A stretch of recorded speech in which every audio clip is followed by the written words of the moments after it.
Hello everyone, welcome to my story telling and review channel. আজ আবারও তোমাদের জন্য নিয়ে এসেছি রহস্য, বুদ্ধি আর রোমাঞ্চে ভরা ফেলুদার এক অসাধারণ পর্ব।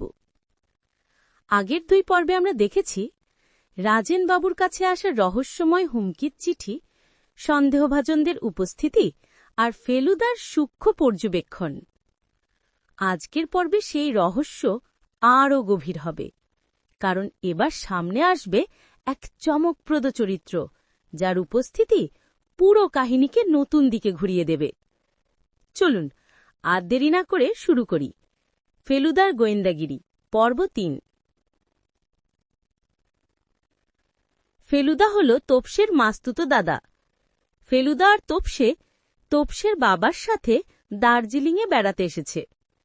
শহরের নিচের দিকে স্যানাটোরিয়ামে তারা উঠেছে। চারপাশে পাহাড়, মেঘ, ঠান্ডা বাতাস, সব মিলিয়ে জায়গাটা যেন রহস্যের জন্যই তৈরি। তোপসের আজ সকালে ঘুম থেকে উঠতে একটু দেরি হয়েছে। উঠে দেখে বাবা রয়েছেন, কিন্তু ফেলুদার বিছানা খালি। বাবাকে জিজ্ঞেস করতে বাবা বললেন, ফেলু এসে অবধি কাঞ্চনজঙ্ঘা দেখেনি। আজ দিনটা পরিষ্কার দেখে বোধহয় আগেভাগে বেরিয়েছে। কিন্তু তোপসে মনে মনে ঠিকই বুঝে গিয়েছিল ফেলুদা নিশ্চয়ই তদন্তে নেমে পড়েছে, আর আমায় না জানিয়েই। কথাটা ভেবে তোপসের বেশ রাগ হল। রাগ, কৌতূহল আর অজানা একটা আশঙ্কা নিয়ে সে বেরিয়ে পড়ল ফেলুদাকে খুঁজতে। লেডেন লা রোডের কাছে ফেলুদাকে একা দাঁড়িয়ে থাকতে দেখল তোপসে। সে আর রাগ চেপে রাখতে পারল না। তোপসে বলল, সকালে আমাকে কিছু না জানিয়ে এমনভাবে বেরিয়ে পড়লে কেন? ফেলুদা একদম স্বাভাবিক ভঙ্গিতে জানালো, শরীরটা নাকি ঠিক লাগছিল না, তাই সে সকালে ডাক্তার ফণিমিত্রের কাছে ঘুরে এসেছে। ইনি হলেন সেই ডাক্তার যিনি রাজেন বাবুর বাড়িতে অসুখ বিসুখ হলে যাতায়াত করেন। ফেলুদা বলল, ডাক্তারের উপর বিশেষ ভালো ছাপ পড়েনি। বাড়ির অবস্থা দেখেও মনে হয়নি খুব সচ্ছল মানুষ। তোপসের মনে হল, তাহলে নিশ্চয়ই এই লোকটি সেই রহস্যময় হুমকির চিঠি লেখেনি। কিন্তু ফেলুদা ঠান্ডা গলায় পাল্টা যুক্তি দিল, মানুষ গরিব হলেই যে সাহস করবে না এমন তো নয়। টাকার দরকার হলে অনেকে অনেক কিছুই করতে পারে। তারপর হঠাৎ করে সে প্রসঙ্গ ঘুরিয়ে জিজ্ঞেস করল, গতকাল রাজেন বাবুকে খুব ভীত আর অস্থির মনে হচ্ছিল না? তারপর ফেলুদা ধীরে ধীরে তার আসল যুক্তিটা খুলে ধরল। সে বলল, ভয় থেকেই অনেক সময় মানসিক অসুখ তৈরি হয়, আর সেই মানসিক অসুখ দীর্ঘদিন থাকলে শরীরেও তার প্রভাব পড়ে। শরীর খারাপ মানেই ডাক্তারের কাছে যাওয়া, এটাই তো স্বাভাবিক। ম্যালের পাশ দিয়ে হাঁটতে হাঁটতে হঠাৎ ফেলুদা থেমে দাঁড়িয়ে বলল, ওরা যে একটা কিউরিওসিটি হচ্ছে কিউরিও জিনিস নিয়ে। তোপসে তো আগেই জানে কিউরিও মানে পুরনো আর বিচিত্র জিনিসপত্র, আর কিউরিওসিটি মানে কৌতূহল। আর ঠিক তখনই তাদের চোখে পড়ল পাশের দোকানটা, নেপাল কিউরিও শপ। এই দোকানেই রাজেনবাবু আর অবনীবাবু মাঝে মধ্যে আসেন। দোকানের মালিকের চেহারাটা একেবারে আলাদা। ছাই রঙের কোট, গলায় মাফলার আর মাথায় কালো টুপি, যার ওপর সোনালি কাজ। দোকানের ভেতর অগণিত পুরনো জিনিসে ঠাসা, আলো কম আর বাতাসে এক ধরনের সেকেলে গন্ধ।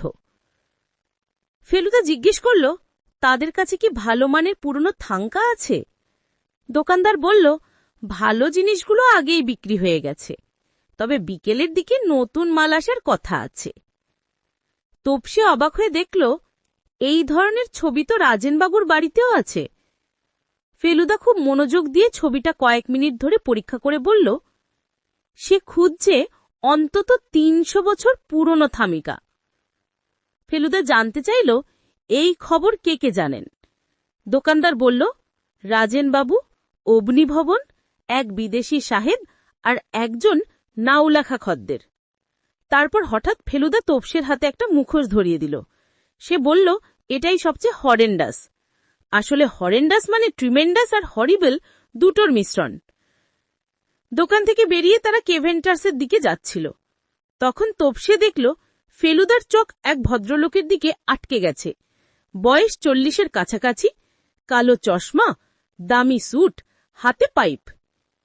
ফেলুদা এগিয়ে গিয়ে প্রশ্ন করল, এক্সকিউজ মি, আপনি মিস্টার চ্যাটার্জি? আপনি সেন্ট্রাল হোটেলে উঠেছেন না? ভদ্রলোক বললেন, নো, আই এম নট। আমি মাউন্ট এভারেস্টে উঠেছি, and I don't have a twin brother. Topshe চুপি চুপি জিজ্ঞেস করল, ও কি মুখোশ কিনেছেন? ফেলুদা বলল, পারে, মুখোশ তো আমাদের এক চেটিয়া নয়। পরে জানা গেল এই লোকটি আর কেউ নয়, রাজেনবাবুর ছেলে প্রবীর মজুমদার। সবশেষে ফেলুদার তোপসে কেভেন্টার্সে পৌঁছল। সেখানে তিনকড়িবাবুর সঙ্গে দেখা। তিনকড়িবাবু তাদের জন্য হট চকলেট অর্ডার করে কোটের পকেট থেকে একটি বই বের করে ফেলুদা হাতে দিলেন। বইটার মলাট দেখেই ফেলুদার মুখে আনন্দের ঝিলিক ফুটে উঠল। ফেলুদা জানালো, রাজেনবাবুর ছেলে প্রবীর মজুমদার এখন হোটেল মাউন্ট এভারেস্টে আছে শুনে তিনকড়িবাবু দীর্ঘশ্বাস ফেলে তার বকে যাওয়া আর নিখোঁজ থাকার কাহিনী বললেন। এরপর তিনি ফণী মিত্রের ঘরে পাওয়া মরা সিগারেটের কথা তুলে ধরে ফেলুদাকে চিনতে পেরেছিলেন বলে জানালেন। অবনী ঘোষালের প্রসঙ্গে তিনকড়িবাবু বললেন, লোকটার একমাত্র লোভ টাকা, কম দামে কিনে বিদেশির কাছে চড়া দামে বেচা তার কাজ। তখন ফেলুদা শান্ত গলায় বলল, বিকেলে নতুন মাল এসেছে, হতে পারে হুমকির চিঠির সুযোগে অবনী ঘোষাল দোকান লুটে নিয়েছে। ফেলুদা তখন নিশ্চিত হল, অবনী ঘোষাল, প্রবীর মজুমদার এবং ফণী মিত্র তিনজনই সন্দেহের তালিকায়। ফেলুদার তোপসে মাউন্ট এভারেস্ট হোটেলে পৌঁছে জানতে পারল, প্রবীর মজুমদার 16 নম্বর ঘরে 5 দিন ধরে রয়েছে। রহস্য ক্রমেই ঘনীভূত হচ্ছে। এখন আসি এই পর্বের রিভিউতে। আজকের পর্বে ফেলুদার যুক্তির গভীরতা আরও স্পষ্ট হয়েছে। কেবল চোখে দেখা নয়, মানুষের ভয়, লোভ আর মানসিক দুর্বলতাকে সে কিভাবে বিশ্লেষণ করে তা দারুণভাবে ফুটে উঠেছে।